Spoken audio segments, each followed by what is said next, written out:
I'll never forget the time when I knew that I had to be okay, even if the relationship wasn't.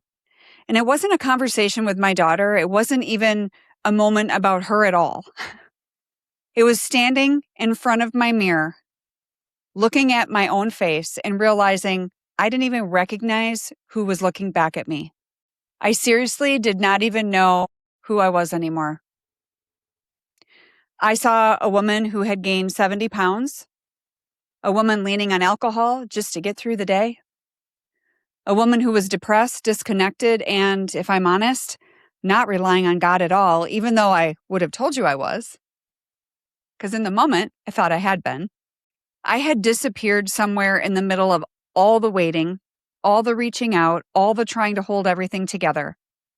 And that was the moment something inside of me finally said, I cannot keep tying my peace to a phone that is not ringing. It wasn't a moment of giving up on her. It was a moment of refusing to give up on me. I didn't have a plan that day. I didn't suddenly know what I was going to do next. I just knew that I could not keep living the way I was living. I could not keep waiting for someone else's choice to decide whether I got to feel like myself again.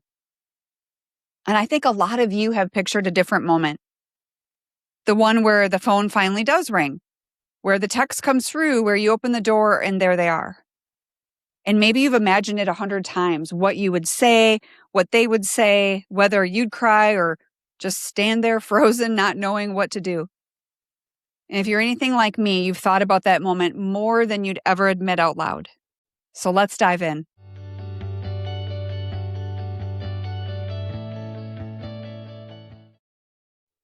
But I want to ask you a different question today.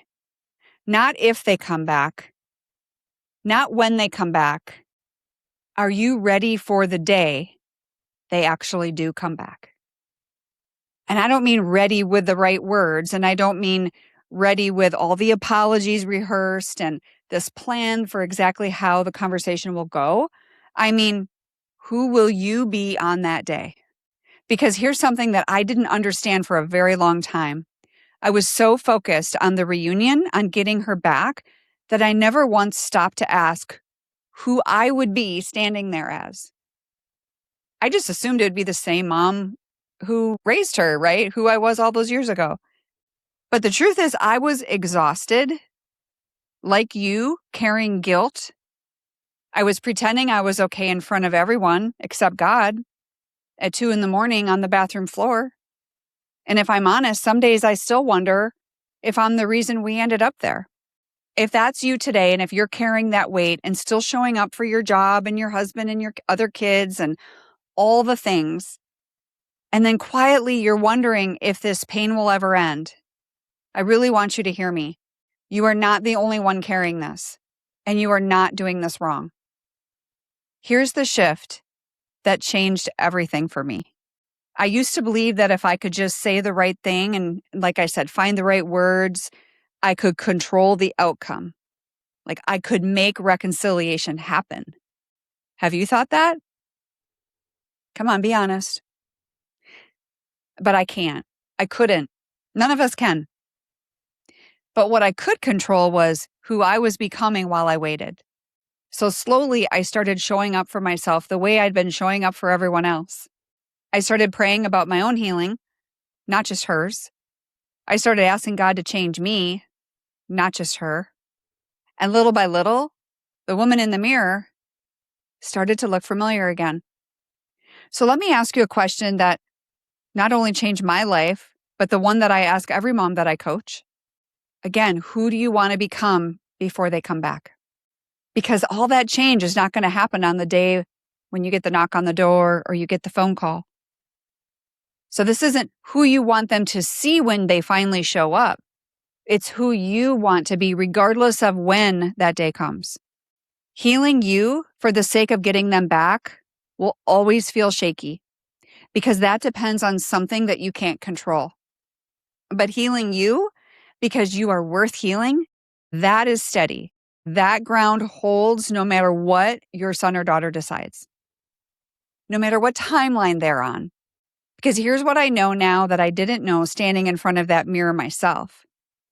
The woman that I didn't recognize that day, she didn't come back because my daughter did. She came back way before my daughter ever did because I decided to go find her on my own with God's help, whether reconciliation had happened or not. So if you're standing in front of your own mirror right now and you're not recognizing who's looking back at you, I want you to know that you don't have to figure out how to find her all by yourself. That's exactly what my heart-to-heart consultation is for. It's just you and I having an honest conversation about where you're at, what's weighing on you, where are you stuck, and what's the next best step for you. No pressure, no expectations, just clarity. It's not a coaching call, but it's an opportunity to learn what your next step is. Now, I think about a mom from Texas I had on my Sally Harris show. She had had years and years of silence, and through every single one, she continued doing her own work. She kept doing it because she wanted to be a different woman on the other side of the waiting than she was walking into it. And every year on her daughter's birthday, she'd book a table at the same restaurant and say, "We're going to be here celebrating you with or without you." And most years, no one showed. She'd sit there anyway. She'd order the cupcake anyway, not because she expected an answer, but because she decided that this is who she was going to be regardless of her daughter's answer. And when the door did crack open even just a little, she wasn't necessarily scrambling to figure out who she was. She already knew. That's what I want for you. So today, I'm not going to give you 5 steps or a strategy. I want you to leave this video with one question. And I want you to actually sit with it. Who do you want to become in this season? Not for them, but for you. Write it down if you need to, pray on it, talk to God about it on your own bathroom floor if that's where you need to go. Because whether that reunion comes tomorrow or next year, you don't have to wait to start becoming her. And you also don't have to have this all figured out today. You just have to be willing to take the next best step. So I hope this helps you today. I will see you in the next episode. God bless.